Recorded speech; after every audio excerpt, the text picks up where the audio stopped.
जननी के सभी मुरीदों को, भारत माँ को सब कुछ माने जननी के सभी मुरीदों को, जो सत्य देखते एकता का सम्मान मेरा उन दीदों को, और मातृभूमि की रक्षा में बलिदान दिया जिन वीरों ने, और तिरंगा सो गए जो है सत सत नमन शहीदों को,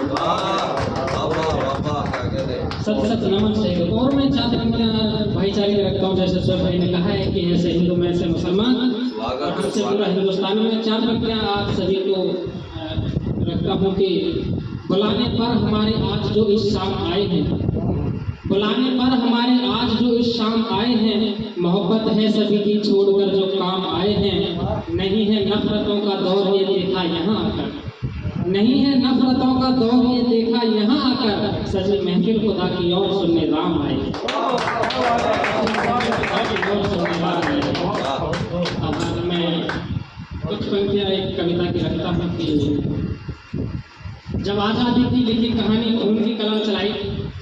जब आज़ादी की लिखी कहानी खून की कलम चलाई थी, जहाँ दूध की नदियां बहती थी वहाँ खून की नदी बहाई थी। सन 1947 के हाल बहुत बेहाल थे, जो पत्थर पड़े थे सड़कों पर वो पत्थर तक भी लाल थे। लाखों वीर शहीदों ने सीने पर गोली खाई थी, फिर भगत सिंह ने आज़ादी की डोर हाथ उठाई थी। देख राजगुरु सुखदेव भगत को ब्रिटिश का शासन डोला था, जब तीनों वीरों ने मिलकर इंकलाब का नारा बोला था। अरे क्यों कहते हो गांधी जी के चरखे से आज़ादी आई थी, बूढ़ी माँ ने जवान बेटों की चिता को आग लगाई थी, घर घर से अर्थी निकली थी, तब हर घर का बर्बाद हुआ, लाखों वीर शहीद हुए तब देश मेरा आजाद।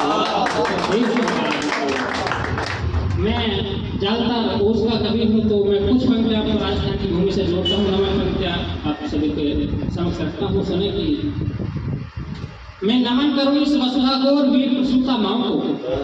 मैं नमन करूँ इस वसुधा को और वीर प्रसूता माँ को, तोपों के आगे अड़े रहे उन बलिदानी योद्धाओं को, ढकेल लेने का ध्यान नमन मैं करूँ शारदे माता को, दुश्मन सीने पर कर दे उस मेवाड़ी भाग्य विधाता को।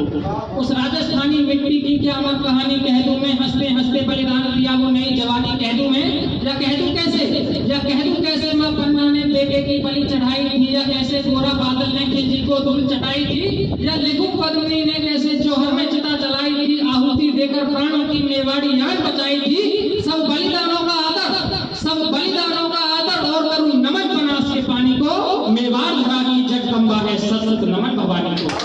मेवाड़ धरा की जगदम्बा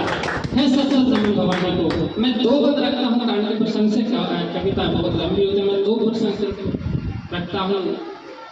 महाभारत के पात्र में हमारे हरियाणा से आता हूँ, तो वहाँ का गौरव आनंद मेरे